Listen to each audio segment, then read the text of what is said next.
Hey YouTube. Um, I was gonna wait to make this video until I had processed and gotten my mind wrapped around uh, the death of Chester Bennington. I can't seem to do either. I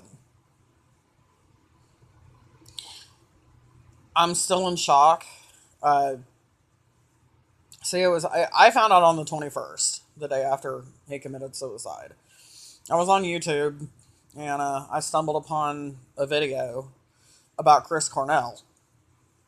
And somewhere, it was either in the title or it was mentioned in the video that it was before they discovered the body of Chester. And my first immediate thought was, what the fuck? Um, they don't discover the body of someone who is alive. They discover the body of someone who is dead.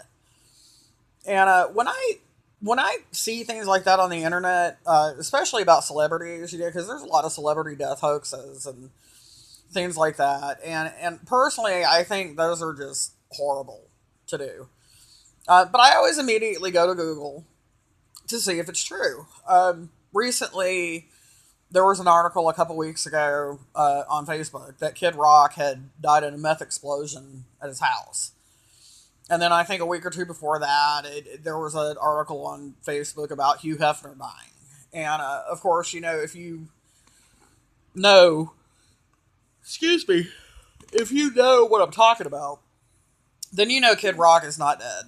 And you know that Hugh Hefner is not dead. So I immediately took to Google, and all I saw were articles confirming that Chester Bennington had committed suicide. And I desperately, desperately tried to find an article saying, no, this was a death hoax. He's not dead. He's fine. Everything's good. But I couldn't find one. And upon the realization that Chester Bennington was actually dead, my heart felt like it was shattered into a million pieces. And it felt like my soul was completely crushed. And I was very confused by these feelings because I didn't know him. I love Lincoln Park. Um, but I mean, it really upset me, and it has sent me into a little bit of a depression. Um, then I thought back to my sister. She is a huge Beatles fan, loves the Beatles. And back in the 70s, there was a rumor that Paul McCartney had died, and she got upset and cried. And then, of course, I don't remember that. I was born in 1975, so it was either right before I was born or right after I was born. It wasn't, I wouldn't have been old enough to remember it. And then, excuse me again.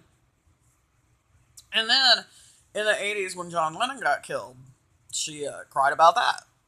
And for my entire life, I have never been able to understand how somebody can be so upset over the death of a celebrity that they didn't know. And unfortunately, I understand that now. I've deeply been affected, along with millions of people around the world, about Chester dying. And I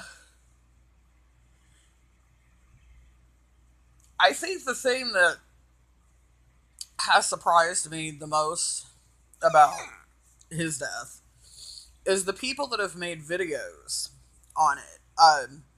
I'm not trying to start, sorry about that. I'm not trying to start a racial thing. This has nothing to do with race. But Linkin Park's music is not what you would typically think that an African American would listen to. And not only listen to it, but really love it. Like, really, really love Linkin Park. And Link Chester taking his life has affected people from all races. And in listening to these videos and what these people had to say, I mean, Linkin Park is the greatest band ever, in my opinion, because it's not just one race that loved him. I mean, it's many, many different races. Uh, and that's really that's an awesome thing. That was I never realized how much Linkin Park was loved or is loved. I never realized, how many lives of different people that Chester Bennington actually touched. And like me, a lot of these people have never met him. And they're just as upset and depressed by this as I am. When you're going through something, you always think you're the only one that feels that way. And it was amazing for me to find out that I'm not the only one that felt that way, that I'm not crazy. Other people feel that.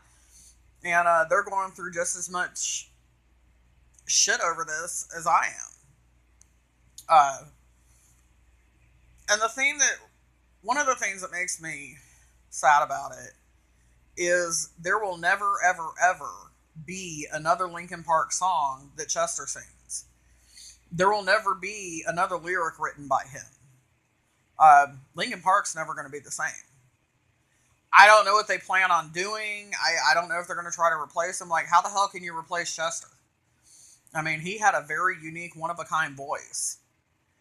And I just can't fathom them actually replacing him. I can't get my head wrapped around that. And, to all these people out here calling him a coward, saying he's selfish, saying he was weak, you need to quit that shit. Okay? Because first of all, he was somebody's son. He was somebody's father. He was somebody's husband. If you're saying that about Chester Bennington or anybody else who commits suicide, Chris Cornell, Robin Williams, anybody that's committed suicide, if your first immediate reaction is to call them selfish or weak or anything like that, you obviously have. I'm sorry I keep yawning. I just woke up. You've obviously never suffered with depression. Depression takes you to a place that is very hard to get out of. I had a friend of mine who is now dead. He didn't commit suicide, but he died due to excessive alcohol and drug use. Wasn't an overdose. It's just his heart couldn't take it anymore, and it just stopped one day. He was 38. But he once described depression to me as he was in a pool underneath the water, and he could see the surface, but he couldn't reach it. He was drowning, and he couldn't reach the surface.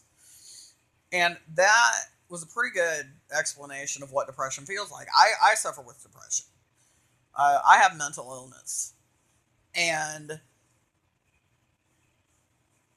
I can only imagine if I'm this upset over his death, I can't, begin really to imagine what his wife or his children must be thinking, or his parents. I can't even begin to fathom what they're going through. It must be horrific. When I first heard Linkin Park, it's kind of strange. I didn't like them. I didn't like anything about them. I thought they were too heavy. I thought the music was too hard. The lyrics were just angry and depressing. And then around 2003, 2004, somebody, a coworker in a club, played In the End, which was ironically the first song I ever heard by them. And all of a sudden, I liked them. I don't know what made that difference. I have no idea. But I started to like them. And a few weeks later, I was at a record store, music store, and they had Hybrid Theory and Meteora. So I bought them. And while I was waiting for the bus, I popped Hybrid Theory into my CD player, and I just fell in love with the group. I realized I could identify with this music. It was like, and I've heard other people say this, that I could feel the music. It's like Linkin Park was singing my thoughts, and immediately just loved them.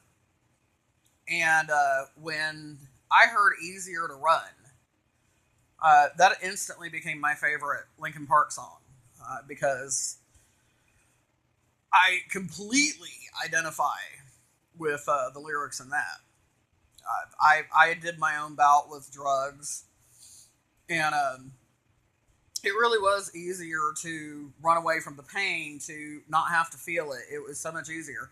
And now that I'm 42, I've found myself in the last few years dealing with a lot of my past, and it sucks. It really sucks. Like Chester, I was molested when I was younger. I've been abused every kind of way that you could think of. Emotionally, verbally, mentally, sexually. I mean, it's been hard, and dealing with those emotions can really put you in a dark place.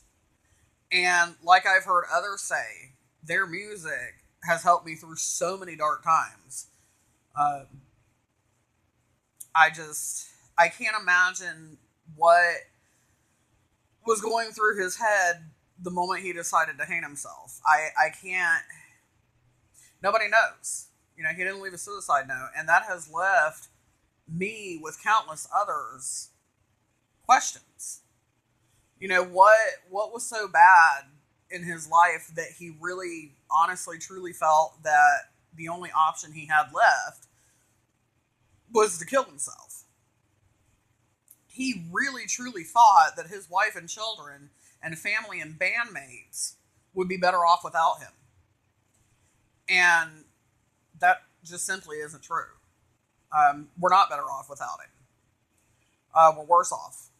The world has truly lost an amazing human being who didn't know how amazing he was. I can only hope that he knew before he died how loved he was, and how many people thought he was just the greatest musician ever. I know I did. It's really sad, and if you're in that place where he was, reach out, man. Get help. Don't take your life. If you got family and friends and children and a spouse, don't take your life. Um, it leaves a huge hole in people's lives. I mean, I feel like a part of me died when I found out Chester was gone. Um, I feel empty now, a little bit anyway. I feel a little empty now. And if you're in that space, you need to get help. I mean, hell, message me here. Even if you don't know me, I'll talk to you. Message me here. Go onto Facebook and look me up, Don Taylor. Look me up. I'll be more than happy to talk with you. I mean, I'll even talk with you over the phone. No matter what time of day it is, if I'm up and I see the message, I will immediately get back to you. Just get help. Don't take your life. Don't do what he did. He was in a really, really bad spot. That's obvious. And nobody knew. Nobody, everybody. I remember it was either Nikki Sixx or Paul Stanley wrote that they had just spoken to him, and he was telling them how happy he was.